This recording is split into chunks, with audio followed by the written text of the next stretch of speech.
Mas que hino tão bonito, e eu mesmo gosto de cantá-lo e gosto de ouvi-lo. E acaba de ser cantado pelo nosso grupo de louvor de uma maneira assim tão inspirada e tão inspiradora, porque realmente ele fala aquilo que nós devemos ser o tempo todo. Quando eu imagino no final de cada culto de domingo à noite, eu digo agora nós vamos sair como testemunhas de tempo integral, eu estou pensando exatamente nisso também. Porque vejam bem aquilo que nós estamos cantando ou acabamos de cantar. Usa-me, Senhor. E então há 4 possibilidades, como um farol que brilha à noite, como ponte sobre as águas, como abrigo no deserto, como flecha que acerta o alvo. São 4 figuras de linguagem, nós podemos dizer 4 símiles, porque cada uma delas é introduzida com a palavra como, então, como um farol, como uma ponte, como um abrigo, como uma flecha. Mas depois, enquanto nós estamos cantando, nós alcançamos alguns verbos que são absolutamente imprescindíveis para que sejamos usados pelo Senhor. Porque o hino diz: eu quero ser usado da maneira que te agrada, em qualquer lugar, a qualquer hora, então sonda-me, quebranta-me, transforma-me, enche-me e usa-me. Estas são as palavras aqui colocadas, e é quando nós então clamamos ao Senhor nestes termos, para que Ele nos quebrante, para que Ele nos use, para que Ele nos transforme, é que nós podemos ser usados pelo Senhor.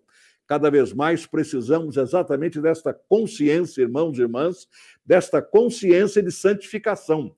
A palavra diz que sem a santificação nós não veremos a Deus.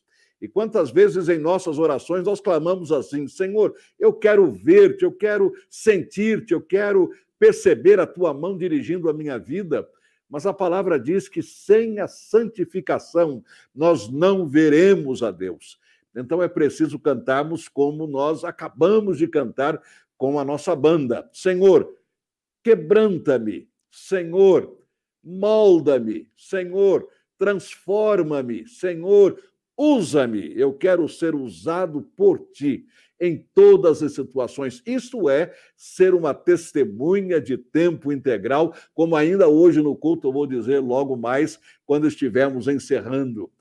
Isto é que nós precisamos, mas antes de chegarmos lá, precisamos desta disponibilidade diante de Deus para a nossa santificação, através da qual o Espírito Santo vai nos quebrantando, vai nos moldando, vai nos preparando e vai nos usando para a glória do Senhor.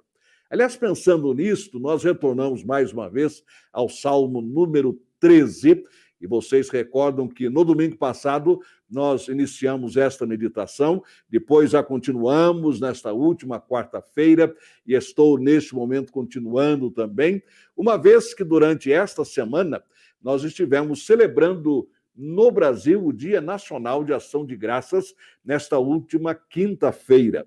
Sabemos que este é um feriado, historicamente falando, muito ligado à história dos Estados Unidos. Então, nesta última quinta-feira foi o Dia de Ação de Graças lá. Mas nós trouxemos também para a nossa própria nação a mesma ideia. E ela foi eventualmente aprovada e sancionada como sendo também um Dia Nacional de Ação de Graças.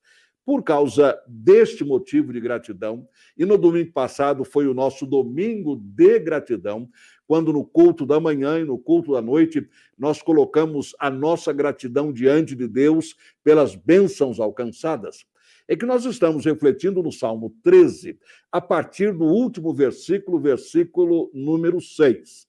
Ouça bem o que diz o Salmo 13, no versículo 6. Cantarei ao Senhor, porquanto me tem feito muito bem. E nós repetimos esta frase tanto no domingo passado quanto na última quarta-feira, estamos fazendo agora. Deus me tem feito muito bem. Deus tem feito muito bem a você. Por isso, nós queremos sempre agradecer ao Senhor. Quando Ele nos quebranta, quando Ele nos molda, quando ele nos purifica, quando ele nos usa, como aqui está, como farol, como ponte, como abrigo, como flecha, nós dizemos: Deus está me fazendo muito bem, porque ele está me usando para a sua honra e para a sua glória. E então eu oro e digo: Senhor, usa-me como tu queres, em qualquer lugar, a qualquer hora, para a tua honra, para a tua glória. Deus me tem feito muito bem. Diga isso agora. Deus me tem feito muito bem. Mais uma vez, Deus me tem feito muito bem. Vamos agora à leitura do Salmo 13, são apenas 6 versículos, e ele conclui com o versículo número 6, de onde nós extraímos a frase que acabamos de repetir. Vamos lá. Até quando te esquecerás de mim, Senhor? Para sempre. Até quando esconderás de mim o teu rosto? Até quando consultarei com a minha alma, tendo tristeza no meu coração cada dia? Até quando se exaltará sobre mim o meu inimigo? Atende-me, ouve-me, ó Senhor meu Deus. Ilumina os meus olhos para que eu não adormeça na morte, para que o meu inimigo não diga: prevaleci contra ele, e os meus adversários não se alegrem, vindo eu a vacilar. Mas eu confio na tua benignidade. Diga isto. Mas eu confio na tua benignidade. Na tua salvação se alegrará o meu coração. Cantarei ao Senhor, porquanto me tem feito muito bem. A maneira como Davi começa o Salmo, como vimos domingo passado e na quarta-feira, é diferente da maneira como ele conclui o Salmo.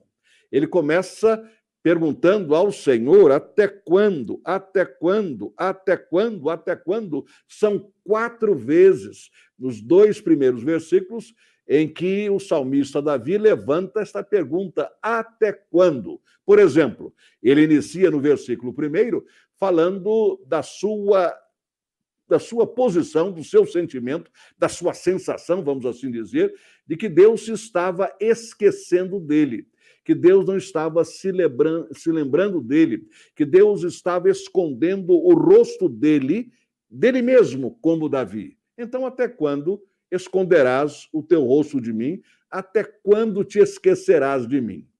Era aquela sensação, como vimos domingo passado, do abandono de Deus, do esquecimento de Deus, da ausência de Deus, do silêncio de Deus. Na quarta-feira, nós vimos mais uma vez este até quando, mas agora, a partir do versículo 2, quando ele diz: até quando eu vou consultar com a minha alma, tendo tristeza no meu coração cada dia? E depois, em outros versículos também dos Salmos, como, por exemplo: ó minha alma, por que te perturbas dentro de mim? Nós refletimos, então, na quarta-feira, sobre o caos, a confusão, e muitas vezes a palavra convulsão é ainda mais exata, que nós sentimos no coração.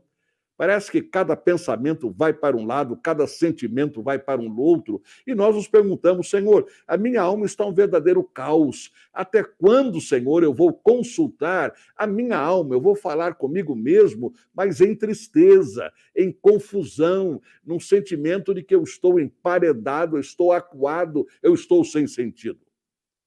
Então, este até quando tem a ver com esta sensação, com este sentimento de caos interior. A alma está perturbada. Por que te perturbas, ó minha alma, dentro de mim? Agora, é interessante que, mesmo fazendo esta pergunta, como aqui ele diz no final do Salmo: o Senhor me tem feito muito bem, ele também diz: ó minha alma, por que estás perturbada dentro de mim? Confia em Deus, espera em Deus, descansa em Deus. É o próprio salmista levantando a pergunta e ele mesmo trazendo uma resposta para solucioná-la. Como nós devemos fazer? Quantas vezes nós também dizemos à nossa alma: por que te perturbas dentro de mim?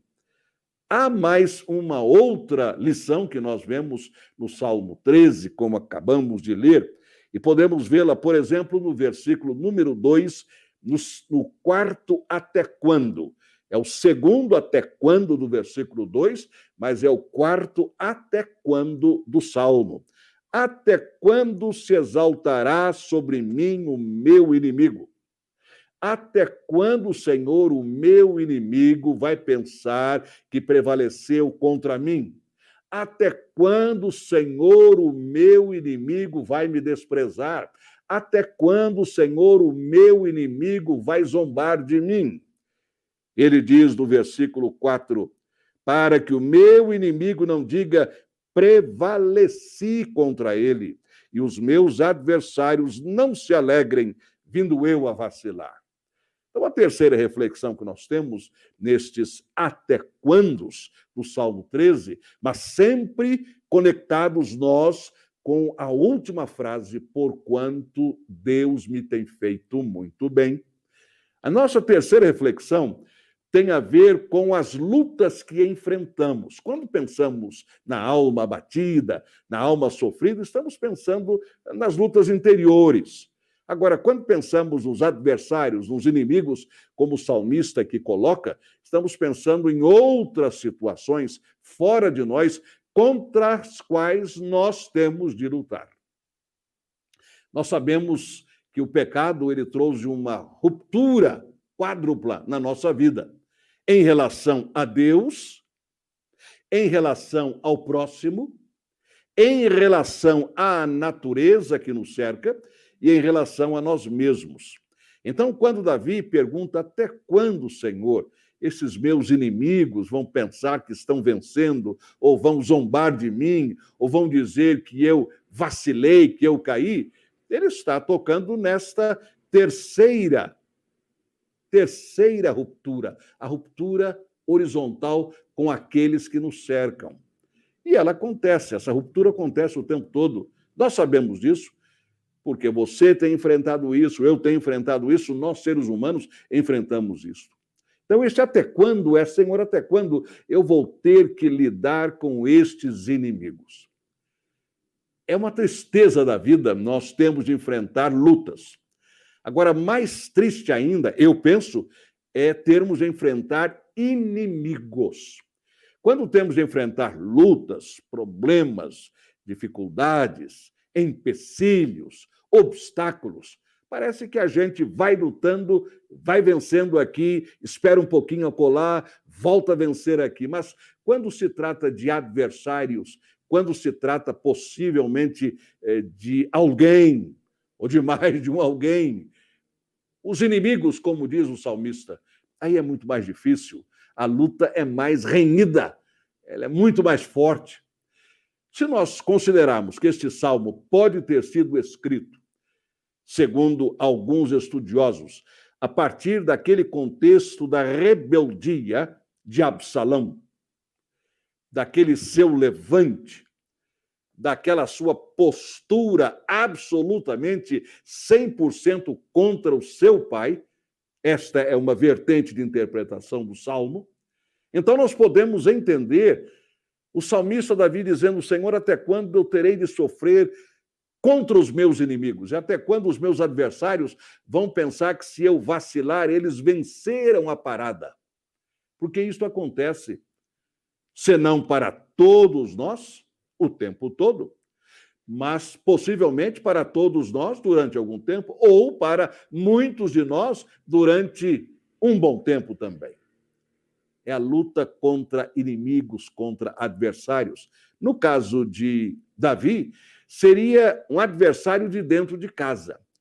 Irmãos e irmãs, se adversários ou inimigos fora de casa já trazem tantos desafios para nós, imaginemos agora adversários ou inimigos dentro do próprio lar, dentro da própria casa, como era o caso de Davi.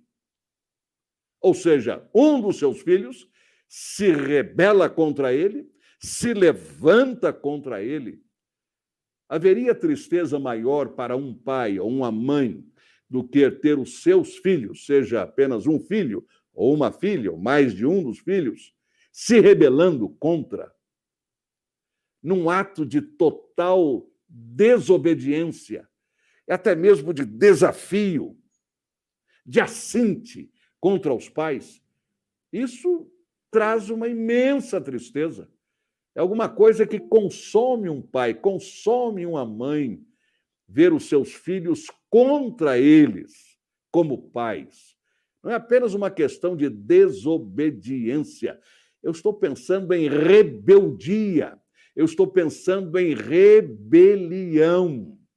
Eu estou pensando num ato permanente, contínuo de desrespeito e que muitas vezes isso, lamentavelmente, tem acontecido, resulta até mesmo em agressões físicas de filhos contra os seus pais. Davi está expressando isto aqui. Até quando, Senhor? Até quando os meus adversários, os meus inimigos, vão pensar que estão vencendo, Senhor? Não consintas isto, Senhor. Eu não quero que os meus adversários, os meus inimigos, digam: nós conseguimos prevalecer contra ele. Eu não quero isto, Senhor.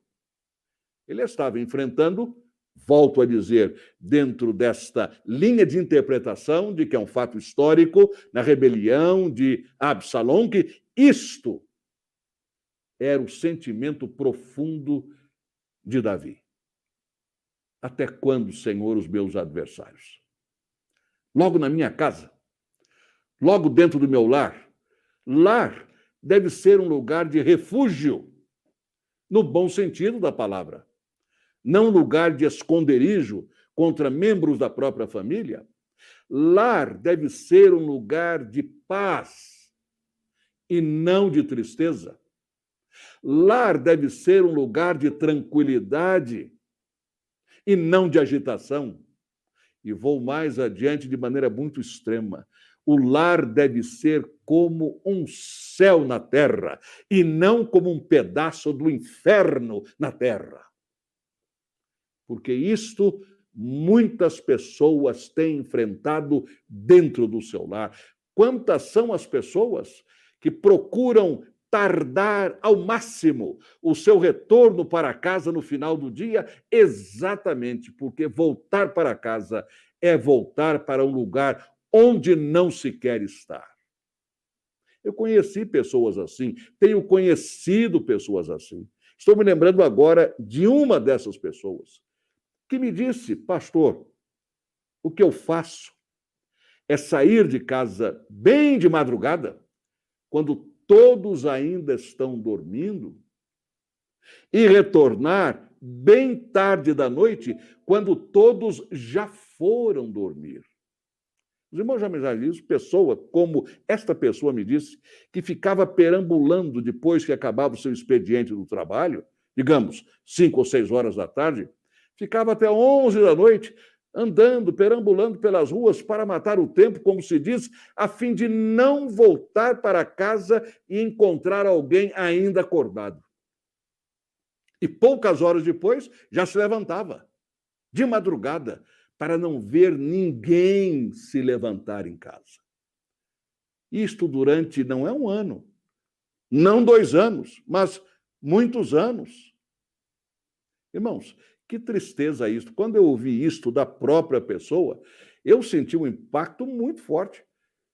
Porque você ter que caminhar pelas ruas apenas para não ter de voltar para casa enquanto há uma pessoa acordada, isto é um drama sem fim.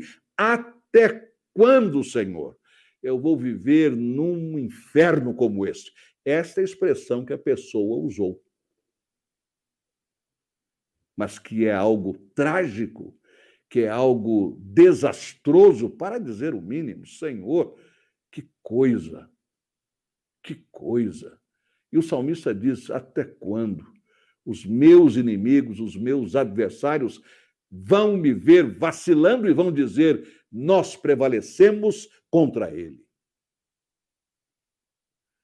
Outras vezes são adversários mesmo, inimigos, mas não da família, de fora, que ficam ali atazanando a vida, como a gente diz, perturbando o tempo todo, ameaçando o tempo todo, trazendo intranquilidade o tempo todo, trazendo infelicidade o tempo todo, e nós clamamos: até quando, Senhor? Isto pode acontecer de diferentes maneiras, às vezes de maneira tão sutil que nós até nem percebemos, outras vezes de maneira declarada, frontal, que nos deixa completamente tontos, estonteados, para não dizer perdidos numa situação. Certa ocasião, estava me aproximando de alguém que eu conhecia muito bem e há muitos anos, desde a minha juventude, e essa pessoa, ao me ver, começou a chorar, mas muito mesmo. Era um homem já, nos seus 40 anos de idade, um pouco mais. E eu disse: mas o que está acontecendo? Por que esse choro tão convulsivo? E ele disse: porque no meu trabalho levantaram uma tremenda calúnia contra mim. Eu não fiz nada de errado, mas estou sendo caluniado, estou sendo perseguido, eu não aguento mais. Ele estava como Davi neste salmo. Senhor, não é possível isto. Eu não quero que os meus adversários me vejam chorando. Eu não quero que os meus inimigos me vejam vacilando, porque vão dizer: nós prevalecemos contra ele.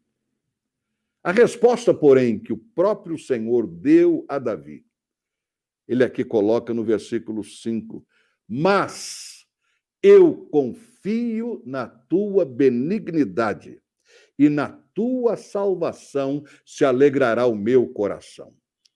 Este mas, ele introduz um contraste no raciocínio. Nós sabemos disso. Toda vez que nós vemos um mas, porém, entretanto, no entanto, já sabemos que haverá uma virada no raciocínio. Haverá uma outra direção naquilo que está sendo dito. E é o que o salmista faz aqui.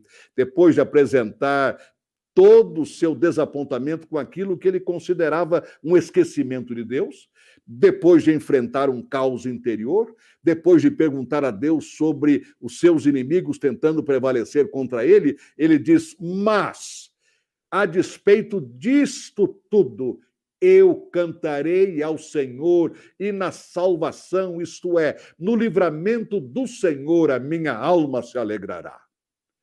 Meu irmão e minha irmã, não há noite que dure para sempre.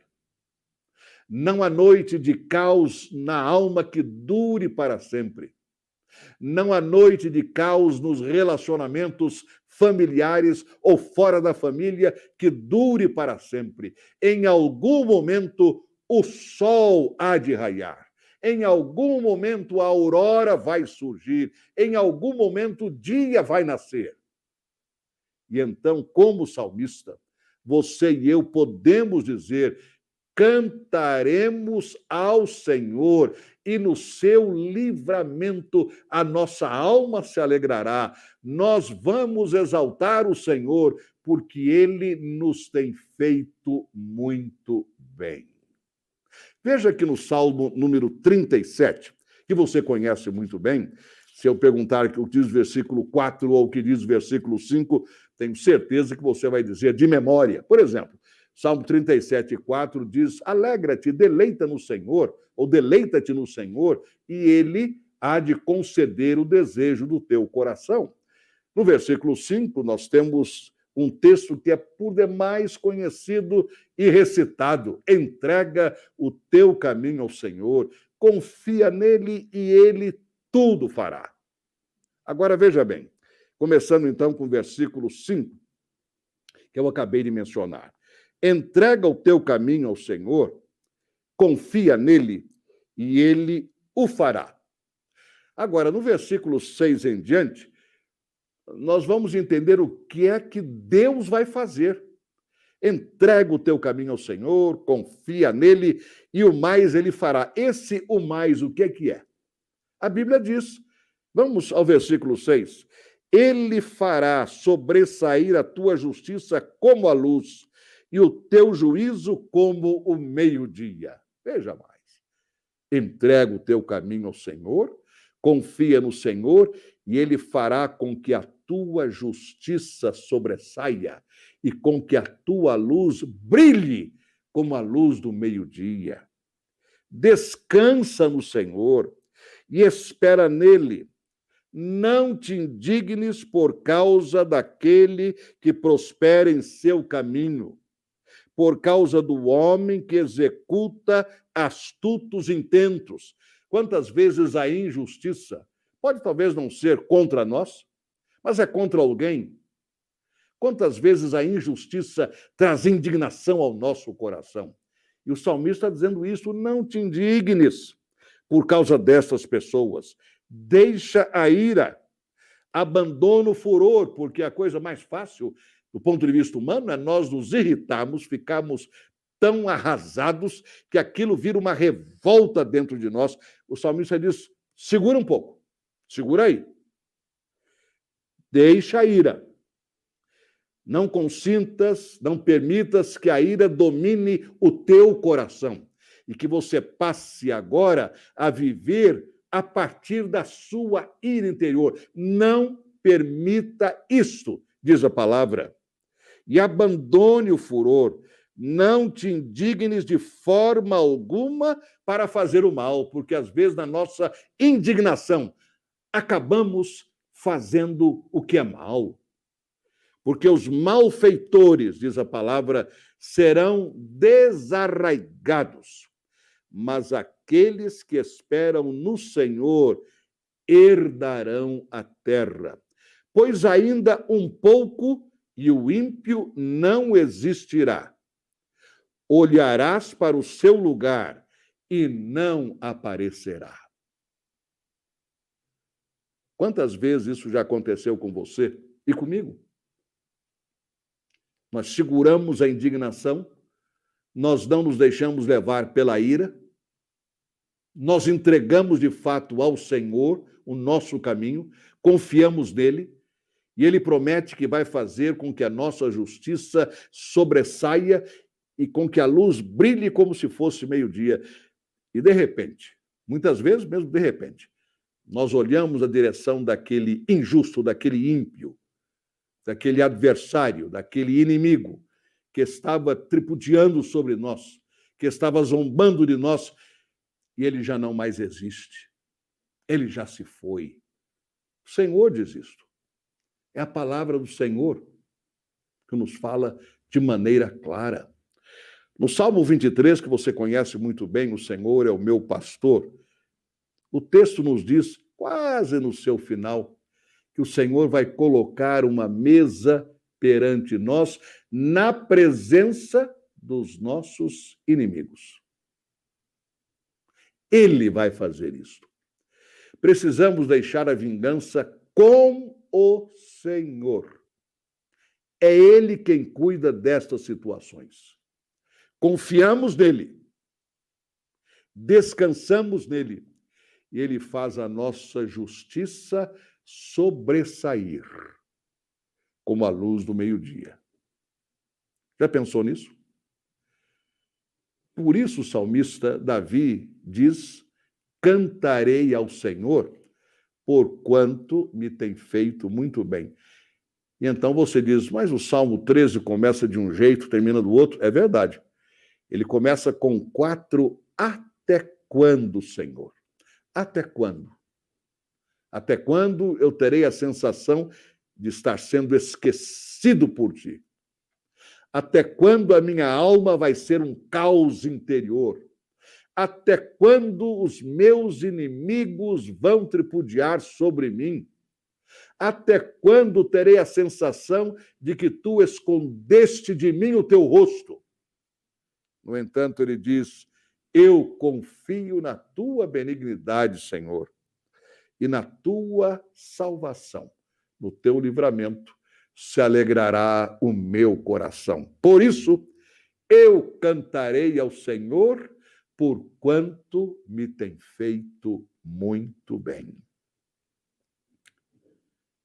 É isto que resulta o nosso descansar no Senhor.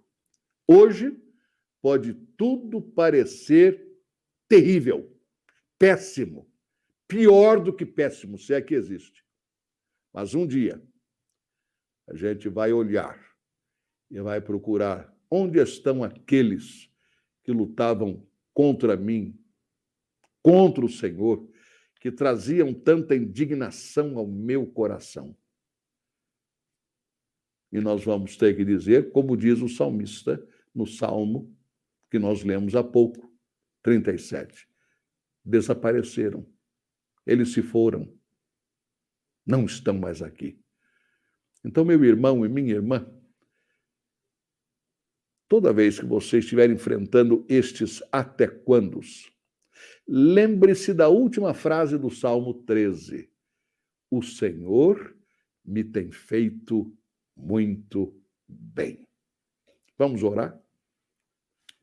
Pai Celestial, muito obrigado, porque diante de tantas dificuldades da vida, e hoje, como estivemos refletindo, diante de tantas injustiças, inimizades, contrariedades, às vezes dentro da própria família, e fora da família, então, nem se diga. Mas nós temos aprendido uma coisa, que em algum momento tu has de intervir. A nossa alma há de se alegrar no teu livramento. Nós cantaremos a ti e diremos para que todo mundo ouça: o Senhor me tem feito muito bem. Senhor, confirma a tua palavra do nosso coração. No nome de Jesus. Amém.